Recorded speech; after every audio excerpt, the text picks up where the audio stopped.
What is up, everybody? How's it going? Welcome into the Sactown Sports Kings recap. Chris Watkins here as always. The final touches of the setup ready here as the Sacramento Kings fall to the number one seeded team in the Western Conference, the Minnesota Timberwolves, by a score of 98 to 110. The Kings made it close there for a second. Man, oh man, they had me believing that they were going to turn this into a game late tonight. You know, they had the nice little run. I think it was a 21-6 run, 21-4 run from the 7:21 mark to the 2-minute mark in that fourth quarter. They made a push. They tried to make this into a close game. I think it got to as close as 5 or 4 points after that little Trey Lyles lob, if you will. But yeah, I mean, it was the Timberwolves night for a good portion of tonight, and it would have been a stolen victory if the Kings would have been able to kind of steal that one at the end there. But it feels like tonight we got the right result as the Timberwolves just kind of, I mean, they just did kind of what they've done all year. I mean, they made the Kings into a bad offense. I mean, the T-Wolves have had the best defense pretty much all year long. They're number one right now in defensive rating by about 3 points from the second closest team, or the next closest team, I should say. They're by far the best defense in the NBA this year. And you see the Kings put together their second lowest point total of the season with 98. And that's definitely the cause is because that Timberwolves defense is absolutely elite. And last time we didn't get to see Jaden McDaniels with this Timberwolves team. Tonight you saw him, and you saw the impact he had. He had, I think he finished with 18 points, finished with 20 points, 4 steals, and a block. That dude is, I'm telling y'all, at the end of this year, he's going to be on one of the All-NBA defensive teams. I would guess the first one, but he's going to at least make one of those teams. He is elite. He is a game changer. He's the exact kind of guy that this Kings team needs. And you see why on a night like tonight. I mean, his shooting ability is really a plus, but just the fact that they can throw him on just about anybody and cause fits is huge. And I think tonight you definitely realize how much the Kings need Malik Monk, not just for this season, but also for the future. Like, Malik's contract's up at the end of this year. All indications show that the Kings are going to make a heavy push to bring him back, as they should. But, tonight might have earned Malik a couple more $1 million, because you saw tonight they just kind of needed that extra burst, that extra pop coming off the bench, and it really never came. The Kings were pretty much carried tonight for 3 quarters by Domantas Sabonis and De'Aaron Fox. De'Aaron, I tweeted it out at the end of that third quarter. Sabonis and Fox were 17 of 28. They shot 60% from the field. Everybody else was 8 of 36, 22%. So it was a lot of De'Aaron and a lot of Domas. And shout out Domantas Sabonis, who I kind of figured was going to have a big night tonight in order for the Kings to even have a chance. He gets his, I think, third triple-double, consecutive triple-double. He was great tonight. They weren't afraid of that Gobert matchup at all. They were posting up Sabonis, which he usually doesn't get straight-up post-up calls, and they were not afraid to just say, hey, Sabonis, go to work on Rudy Gobert down there. And I thought he did really well. Rudy Gobert is obviously a monster human. He's 7'3", 7'4", and is the best shot blocker in the NBA. Sabonis had no fear, and you saw him throw it down on him in this game. That's probably the dunk of the season for Domas, and you had to know that felt good, because he's heard it a lot this year about how some of these bigger, lengthier centers have given him fits, and that dunk was definitely a statement. So much so it even got our guy Kevin O'Connor to tweet about it. So shout out Domas for that major dunk. Let's see here. Let's see here. Wow, you guys are just really just bricking it up in the comments right now, not giving me anything to work with. Let's see here. Yeah, I mean, I do really think that if the Kings had Malik tonight, I do believe that they probably, you know, I don't want to say they win this game, but I think it goes a whole lot different. It just felt like the Kings needed somebody else to be able to create some offense, and when it's a lot of De'Aaron and Domas, and kind of lock in on it a bit. Keegan got hot late. It was good to see him hit some really, really tough shots in that fourth quarter. I was really impressed just with Keegan stepping up in those moments and being unafraid. He had 10 points just in the fourth quarter, and they were tough. They were not easy shots. They were followaways. They were coming off of curls. He had one where Mike Conley was dripped all over him in the corner, still pulled up and drained it. I thought it's a really big night for Keegan's development, not just tonight, but just this stretch of games that we're seeing from Keegan now, really ever since his 47-point game. It just seems like 20 is easy for him. And by the way, shout out Mike Brown for reading out our guy Frankie Cardicelli's tweets in the pregame press conference. No longer a true stat. Keegan Murray, heading into tonight, the Kings were 18-1 or 17-1 in games in which Keegan Murray scored 20 or more points. Keegan scores 20 tonight, and they get the L. So now add a 2 to that loss column, or I guess make it a 2, not add 2. Make it a 2 in that loss column for games in which Keegan scores 20. But I think that number is just indicative of what this team is when they have a third star. I don't even necessarily think I would like to just see the number of what's it look like when the Kings have 3 scorers in general hit 20 plus, because to me, it's more about just what it means when they have that level of firepower offensively and how hard it is to guard this team. I think that's when this team is at their best, is when they have multiple guys, 3 or more guys hitting on all cylinders. You can't really lock in on anybody. And, I think tonight, Minnesota really, especially in that fourth quarter, was like, De'Aaron Fox is not going to beat us. You know who's well aware that De'Aaron Fox won Clutch Player of the Year? The Minnesota Timberwolves, because De'Aaron got completely shut out in that fourth quarter after 3 amazing quarters. He finishes off with 27 through 3 and ends the game with 27. He was ridiculous in the middle part of that game. The second and third quarter, I think I have written down here, in the second quarter, he had 14 points, and then in that third had 7. He was great. I thought De'Aaron was awesome tonight. Of course, he didn't really have it at the end of the game, but you can't expect him to be there every single game. And again, I thought Minnesota was kind of doing much like the Kings did, frankly, defensively, where it's anybody else but your star can beat us. We're okay with Trey Lyles beating us. We're okay with Keegan Murray beating us. But they were not going to have De'Aaron Fox beat them. And the Kings really had a similar approach in that fourth quarter. They said anybody but Anthony Edwards can beat us, and you saw that. You saw them allow Mike Conley to take some open looks. I think Kyle Anderson had an open look. I think Jaden McDaniels actually did convert a nice little layup at the end of that game. But I did think this game was lost, unfortunately, down the stretch.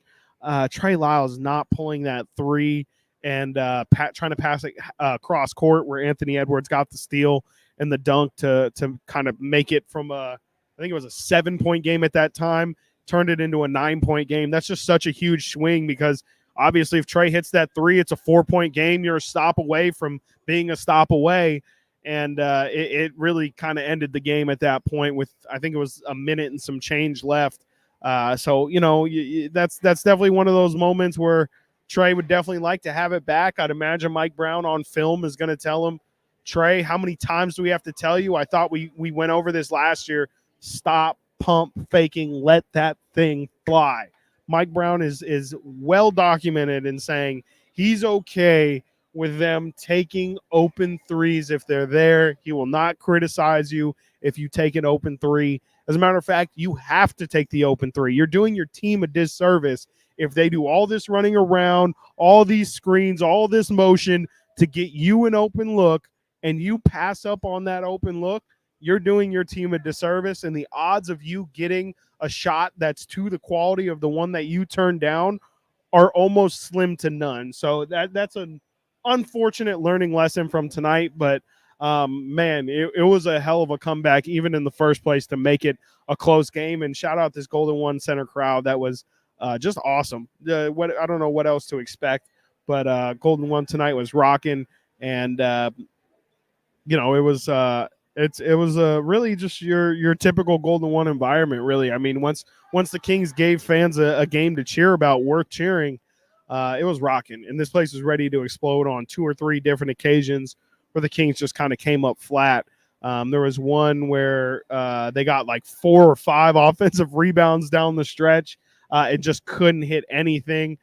There was one where they got a steal and then got messed up in transition and didn't end up getting any look in transition, ended up resetting the offense. And those are the kind of things that kill you. But that's, again, credit to Minnesota, who's just an amazing defense. And it's not, Mike Brown talks about the multiple effort thing all the time. It's not just about, hey, there's a guy in the corner who just got a skip pass. Let me fly out, and then I did a good defensive job. No, you got to fly out, and then you got to recover and try and get back. And if you can't get back in time, you better find the missing rotation, and you better fill in. Minnesota's just really good at that. They're good at the small things. And when you have a guy like Rudy Gobert, I mean, frankly, that's the way you should be playing. And I think Minnesota finally figured it out after struggling for a lot of last year. I think this is really what they envisioned when they made all those picks that they sent off to Utah. This is exactly what they had in mind. And, you see why they were willing to kind of risk it all to bring in Gobert, because they are head and shoulders the best defensive team that I've seen this year. And, frankly, I mean, the Kings, you could argue, got lucky the first time they played the Timberwolves. Again, not having Jaden McDaniels, and then the fact that the Kings, I think, shot 40% from 3 in that game. They made it about as easy as they could have on themselves that night. Tonight was just not the story. And frankly, the Timberwolves kind of owed them one. I believe the Kings are still the Timberwolves' only home loss this season. So you had to kind of know, especially facing a team that only has 6 losses this year. And yeah, the Kings have given them still their only home loss of the season. You had to figure that Minnesota kind of had this one circled a little bit and said, look, this is our season. And in order for us to kind of cement ourselves as the true best young team in the West right now, we need to dethrone the previous best young team. But B, you just gotta kind of prove a point directly in the head-to-head against those guys. And doing it on the Kings' home floor pretty dominantly for the most part of this game without one of your best players in Karl-Anthony Towns. Definitely, I leave today pretty impressed with Minnesota. There's a lot of talk on, is this legit? Is this here to last the entire season? I think so. I don't see any reason why Minnesota can't keep this up as long as Anthony Edwards is healthy. I mean, that's the big thing for them is if Ant goes down, I just don't think they have enough scoring. But as long as they have Anthony Edwards on this team and Rudy Gobert is holding down the middle, they're going to be fine. They're going to be totally fine. I don't know as a playoff team how they're going to look, but I'll tell you what, at full strength with Cat, Naz Reid, and Gobert, it's going to be tough for just about anybody to try and match that amount of center power for 48 minutes. Let's go to our 3 stars of the night. This show is kind of flown by a little bit here. Going with the 4 stars of the night. I'm sorry, 3 stars of the night. And then I might debut a new segment. Let me see if I've got the necessary artillery to do so before I go and announce it. But 3 stars of the night, as you can see in the lower crawl there. I'm gonna give my first star to Keegan. I kind of already touched on him a little bit, but again, the 10 fourth quarter points I thought were big. I thought the way that he shot them was big, and he also guarded Anthony Edwards as well. Relatively unsuccessful, I guess, for the most part. I mean, he did a good job of sticking in front of him, but Ant kind of did have his way with the Kings all night long, it felt. Keegan did okay defensively, but even the fact that Mike Brown is clearly trusting him with those kind of assignments, to me, is just huge, because if the more range of guys that Keegan can guard, the better it is in the long run for this team. if he can guard guys from Anthony Edwards to Kevin Durant and all in between, that's huge. And, it's been well documented that the Kings do need to go out there and make another move. If it can be Keegan and somebody else on the perimeter, look out, because that's how this team kind of does take it to another level. If they can have two big, lengthy on-ball pressure guys, that's a real luxury. And for a team that is as offensive minded as the Kings, it's just about getting a couple stops here and there, man. Again, if tonight the Kings just can string together a couple stops and kill some momentum, their offense is talented enough at any point to explode. And if you can get some momentum started on the defensive end and take it to your offense, I can't wait for this team to unlock that. That's just not even something that's been in this team's arsenal these past 2 seasons is defense truly leading to offense. And especially at home, if you can get momentum from a big defensive play, a couple, 24-second violations, that's out of nowhere. And this team just kind of isn't getting the benefit of that. But that's clearly the next evolution for these guys is creating momentum via defense. And, just you could argue maybe the Kings still don't have the personnel for that. 2 stars going to Domantas Sabonis, 17, 10, and 10 for the big man tonight. I thought he played really well. Again, I kind of touched on him earlier. Had some really good post-ups on Rudy Gobert. Had 10 assists. You knew he was going to have to step up the playmaking with Malik out. And I thought he did a fine job. That second unit didn't look great, but again, Malik is such a big part of not just scoring for that second unit, but, getting the lobs for JaVale McGee and just drawing attention in general, driving the lane and kicking it out to guys on the perimeter. They really had to rely on really just De'Aaron tonight for that. And I will say, Domantas Sabonis did have maybe the best pass I've seen all season long. He did drive the lane, go behind the back to find Keegan Murray in the corner here. That was special. That to me is the pass of the year so far. That was so sick. It was definitely the highlight of the night, in my opinion, tonight. And the Kings needed it. Again, I thought the Kings were going to need a big performance from Domas tonight in order to even be in this game remotely. I didn't think there was a chance that Rudy Gobert could just go crazy and have Sabonis be okay and have the Kings be in this one. And, I would still say Gobert did go pretty crazy. What did he finish with? 21 and 17. But for Sabonis to have a 17 and 10, for the most part, those guys cancel each other out. And I think you can live with that for the most part. So shout out Domas for showing up tonight. Was efficient as well. Him. Am I looking at this right? Actually, him and De'Aaron both had goose eggs in that fourth quarter. And if you want to look at why the Kings lost tonight, again, that's exactly why. I just think that they didn't have. Again, Minnesota was more than okay with letting Trey Lyles and Keegan kind of win the game down the stretch, because the Kings without Malik just didn't really have anybody. So that's going to wrap it up for tonight. Again, De'Aaron Fox, 3 stars. Bye, Morgan. Happy holiday. Yes. Merry Kingsmas. Shout out Morgan and Deuce passed out these very awesome Deuce and Mo Merry Kingsmas cards to some of the media tonight. Love those guys. I missed them at the station, of course.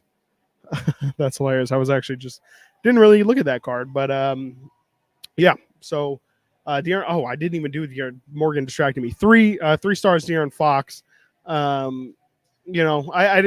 honestly didn't feel like tonight was anything special for De'Aaron. Again, no points in the fourth, but that second and third quarter, he was in complete control. Was able to get whatever he wanted, and man, if they could have just, again, I think all they really needed was Malik Monk tonight, and I think this game goes a little bit differently. Of course, Minnesota can say the same without Cat, but I just think Malik is just such a huge game changer for this team, and the spark of energy he provides and his ability to get others going as well really can't be replaced. You can't just throw. And Duarte also, I will say, had a pretty quiet night. He did hit a corner three, but really just didn't get much of anything from the bench tonight.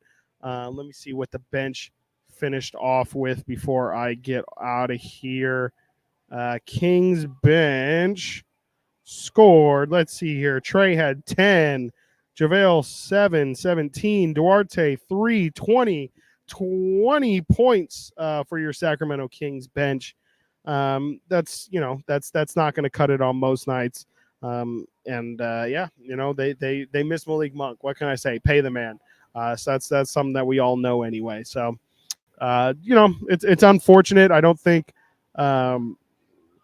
I really don't think that this is that big of a loss. It's okay. It's the best team in the Western Conference. The most disappointing thing is the fact that, again, this team seems to not be able to win back-to-backs. Tonight was not the same as the other was not the same as the other back-to-backs, though. This was just, I mean, they were missing shots, and I don't think it was because they were tired from the night before. Really, that first half just plagued them from the perimeter. 3 of 18 at halftime from three. They didn't hit a single three in the first quarter. I don't think it was because of fatigue. I just thought they were flat out missing shots. I think they needed a bigger night out of Kevin Huerter tonight. Again, when you're going against Minnesota, who's got all that length, you need to pull that length out to the perimeter so it's not boggling down the paint. And Kings needed perimeter shooting, and they got absolutely none. So when you don't get any perimeter shooting, or just about none, when De'Aaron's pretty much your main perimeter threat for 3 quarters, it's going to be really, really hard to get the offense going. And I think that's the biggest reason why the Kings, again, finished with 98 points. I can't imagine that they finished with under 100 points more than once or twice this season. But, man, that is going to pretty much be a wrap on it for tonight. The Kings now hit the road for a little bit of an extended road trip until the end of the year. We will not be back in Golden One Center until January 2nd against the Charlotte Hornets. But, ladies and gentlemen, if there is a positive from tonight, what is the saying? Don't cry because it's over. Smile because it happened. That phrase actually doesn't apply to this at all. Let's just smile because it's over, actually. Because now that Christmas is hitting on Monday, the Kings' schedule lightens up. Like I said, mini road trip here. They play the Portland Trail Blazers, who are the second worst team in the Western Conference. They play the Atlanta Hawks, who are perpetually middling. I saw they lost to the Memphis Grizzlies, I believe, tonight. And then they play those very same Memphis Grizzlies on New Year's Eve in Memphis. That should be a good one. I think Memphis is 3-0 since Ja came back. So it looks like, of course, the Kings are kind of playing them as they're hitting their stride and playing their best basketball. So won't be here for a while, but it is very welcomed as the schedule does lighten up just a little bit here right before the new year. And then, can't wait to be here on the other side of the new year. You have a good one, Mark.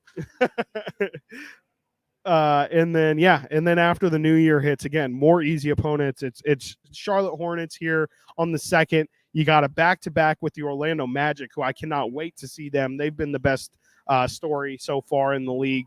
And then the Raptors, and then guess who you play on Sunday, January 7th? You have the New Orleans Pelicans yet again.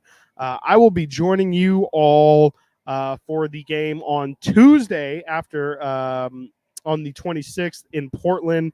I'm not sure. I don't think I'll be doing one on New Year's Eve. I'm pretty sure I'm going to be out and about, and I hope everybody else is as well. So a couple more of these live streams before the end of the year. Hope you all have a fantastic night, and I guess we can't light the beam, but we can have a very, very Merry Christmas. Y'all have a fantastic holiday, and hope to see you soon on the other side of Christmas.